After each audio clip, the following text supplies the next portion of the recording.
रायगड जिल्ह्यातील नवीन अपडेट जाणून घेण्यासाठी आपले रायगड या यूट्यूब चॅनलला लाईक करा, शेअर करा आणि सबस्क्राईब. माथेरान नगर परिषदेसाठी आपण थेट नगराध्यक्ष पदासाठी उभे आहेत, तर आपण काय सांगणार आहे जनतेला? नमस्कार. माथेरान गिरीस्थान नगर परिषदेची पंचवार्षिक सार्वत्रिक निवडणूक 2025 हा लोकशाहीचा उत्सव साजरा होत असताना मी थेट नगराध्यक्ष म्हणून शिवराष्ट्र पॅनलच्या माध्यमातून नगराध्यक्ष पदाकरता उभा आहे. मी का उभा आहे की गेले 40 ते 45 वर्षाचा माझा राजकीय प्रवास एकदम शून्यातून सुरू झाला. कुठल्याही पद्धतीनं राजकीय पार्श्वभूमी नसताना या नगर परिषदेमध्ये काम करण्याची मला संधी 2001 पासून मिळाली. 2001च्या सार्वत्रिक निवडणुकीमध्ये मी उपनगराध्यक्ष झालो सलग 5 वर्ष. अनेक लोकोपयोगी कामं करण्याचा प्रयत्न केला आणि त्यात यशस्वी झालो. त्यानंतर कधी मला पराभवाला देखील सामोरं जावं लागलं, परंतु कधीही विजयाने मातलो नाही आणि पराभवाने खचलो नाही. माथेरानच्या स्थानिक जनतेबरोबर जी माझी असलेली घट्ट नाळ हे माझ्या ऊर्जा स्रोताचं महत्त्वाचं कारण आहे. माथेरानच्या तमाम गोरगरीब जनतेमध्ये मी कधी जातपात मानली नाही आणि जातीपातीचं राजकारण केलं नाही. सर्व धर्म समभाव या उक्तीप्रमाणे शाहू फुले आंबेडकरांच्या विचारसरणीचा अवलंब करून मी माझा राजकीय प्रवास सुरू केला आणि यापुढे देखील तशाच पद्धतीने सुरू राहणार आहे. मला काँग्रेस विचारसरणीनंतर राष्ट्रवादी आणि पूर्वीपासून माथेरान नगरपालिकेची निवडणूक आम्ही शिवसेना, राष्ट्रवादी काँग्रेस आणि RPI या माध्यमातून लढवत आलेलो आहोत आणि तोच पॅटर्न जिल्ह्यामध्ये किंवा राज्यामध्ये अवलंबला गेला तर माथेरान पॅटर्न हा महाराष्ट्र राज्यामध्ये प्रसिद्ध झाला. आगामी निवडणुकीमध्ये लढत असताना माथेरानच्या तरुणांना रोजगार देणं हे मला पहिलं कर्तव्य आहे. त्याचप्रमाणे महिला आहेत, बचत गटाच्या माध्यमातून किंवा अजितदादांनी जी लाडकी बहीण योजना सुरू केली त्याचा बराचसा फायदा आमच्या माथेरानच्या महिलांना झालेला आहे. महिला सक्षमीकरण करणं हे माझं भविष्यातलं उद्दिष्ट असणार आहे. युवकांना रोजगार, महिलांना सक्षमीकरण, माथेरानच्या पर्यटन वृद्धीमध्ये वाढ आणि आता कसे पूर्वी जे माथेरानला पर्यटक यायचे आणि आज जे पर्यटक येतात त्या पर्यटकामध्ये फार फरक झालेला आहे. माथेरानमध्ये फार मोठं पोटेन्शियल आहे की माथेरान इकोसेन्सिटिव्ह झोन असल्यामुळे जरी याला विकासाच्या कामांवरती निर्बंध येत असले तरी पर्यावरणपूरक विकास करण्याला कुठलीही अडचण येणार नाही आणि त्यातून मार्ग कसा काढायचा याचा मी सगळा अभ्यास करून माझ्याकडे सगळ्या योजना तयार आहेत.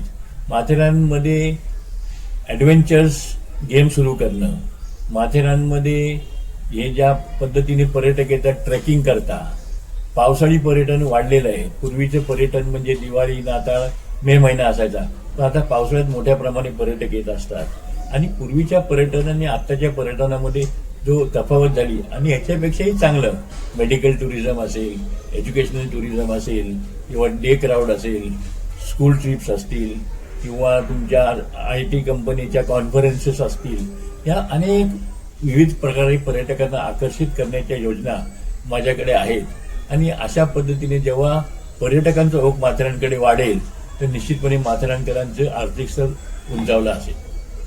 विशेष सांगण्याचं म्हणजे 1999 पासून माथेरान नागरी सहकारी पतसंस्था आम्ही ताब्यात घेतली. हुतात्मा भाई कोतवाल, भाऊसाहेब राऊत आणि कैलासवासी गोपाळराव शिंदे यांनी 23 जून 1939 साली स्थापन केलेली संस्था 1999 मध्ये आम्ही ताब्यात आली आणि आज तायत तेव्हा 753 सभासद होते आणि आता जवळजवळ 1700 सभासद झालेले आहेत. माथेरानच्या व्यावसायिकांना, व्यापाऱ्यांना, लहान मोठे उद्योगधंद्याला भरीव अर्थसहाय्य मिळावं या दृष्टीने मी सोसायटीच्या माध्यमातून प्रयत्न केलेले आहेत. माथेरानमध्ये आता पर्यटक येत असताना त्यांना ATMची सुविधा त्रास होता. युनियन बँकेचे एकच ATM असल्यामुळे ते देखील मी ज्या शिवराष्ट्र पॅनलच्या माध्यमातून निवडणूक लढवली तेव्हा आश्वासित केलं होतं की माथेरानला 2 ATM सुरू करणार आहोत. त्यापैकी एक ATM आम्ही 23 जूनला आता गेल्या वर्षी सुरू केलेलं आहे. त्याचा फायदा व्यापारी, नागरिक, पर्यटक, घोडेवाले, रिक्षावाले सर्वांना होत असतो आणि त्याचप्रमाणे दस्तुरी नाक्यावर दुसरं ATM सुरू करण्याचा आमचा मानस आहे. त्याची सर्व तयारी झालेली आहे. आमची निवडणूक झाल्यानंतर ते देखील आम्ही सुरू करण्याचा प्रयत्न करू. प्रश्न राहिला घोडेवाले, रिक्षावाले यांचा. घोडेवाल्यांना कशा पद्धतीने आर्थिक समृद्धी करता येईल किंवा त्यांचं संवर्धन होईल की घोडा हे माथेरानचं आकर्षण आहे. घोड्याच्या बाबतीमध्ये इथं रायडिंग स्कूल करणे, त्या माध्यमातून इथं कॅम्प आयोजित करणे आणि त्या माध्यमातून पर्यटक वाढणे हा देखील माझ्याकडे समोर उद्देश आहे.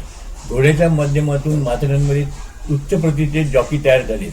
आज तुम्हाला नावं घ्यायची झाली तर वसंत शिंदे असतील, संदेश आखाडे असतील, रांजाणे असतील, बेलोसे असतील, बिरामणे असतील, ढेबे असतील, नालबंद असतील, असे अनेक म्हणजे माथेरानमध्ये जे पोटेन्शियल आपल्याकडे अवेलेबल आहे आणि जे घोडेसवारी आमच्या इथले जे युवक करत असतात त्यांना रेसिंगमध्ये कशा पद्धतीने जाता येईल. माथेरानचे अश्वचालक हे 7 समुद्र पार गेलेले आहेत. ते माझे मित्र बबन चोरगे त्यांची मुलं तिन्ही लंडनमध्ये स्थायिक झालेली आहेत आणि याचा आम्हाला अभिमान आहे. आणि भविष्यात अशाच पद्धतीचे युवकांना इथल्या पर्यावरणपूरक आणि इथं ज्या साधन सुविधा आहेत त्याची उपलब्धता करून देऊन माथेरानचा रोजगार वाढवण्यासाठी नेहमीच प्रयत्न करणार आहे. दुसरा विषय आहे माथेरानच्या घरांचा. माथेरानमध्ये अनधिकृत बांधकामं फार मोठ्या प्रमाणात झालेली आहेत. त्याची नैसर्गिक गरज आहे लोकांना. कुटुंब वाढलेलं आहे, हे झाली तर परमिशन देखील नाही आहे. पण लोकांना राहण्याची व्यवस्था करणं हे फार गरजेचं आहे आणि त्यांना संरक्षण देणं हे माझं काम आहे. गेल्या 40 वर्षाच्या कारकिर्दीमध्ये कुठल्याही प्रकारचं अनधिकृत बांधकामाला जशी मला माहिती कल्पना आहे याची की अनधिकृत बांधकामाला संरक्षण देणं हे नगरसेवकाचं नगराध्यक्षाचं काम नाही. पण इथली परिस्थिती वेगळी आहे. इथल्या लोकांना त्यांची राहण्याची गरज की त्यांच्या मूलभूत सुविधा, पायाभूत सुविधा देणं आणि त्यांच्याकडं जी अनधिकृत हा शिक्का आहे तो राज्य शासनाच्या 2011 नंतर 11 पूर्वी जे झालेले आहेत त्यांना कायम करणं आणि निश्चितपणे त्याला मला यश येईल. राज्याचे उपमुख्यमंत्री आदरणीय अजितदादा पवार, आपल्या कोकणचे भाग्यविधाते नामदार सुनीलजी तटकरे साहेब, त्याचप्रमाणे आमच्या रायगड जिल्ह्याचे जिल्हाध्यक्ष सुधाकरजी घारे या सर्वांच्या सहकार्यातून आम्ही हे निश्चितपणे पूर्ण करू.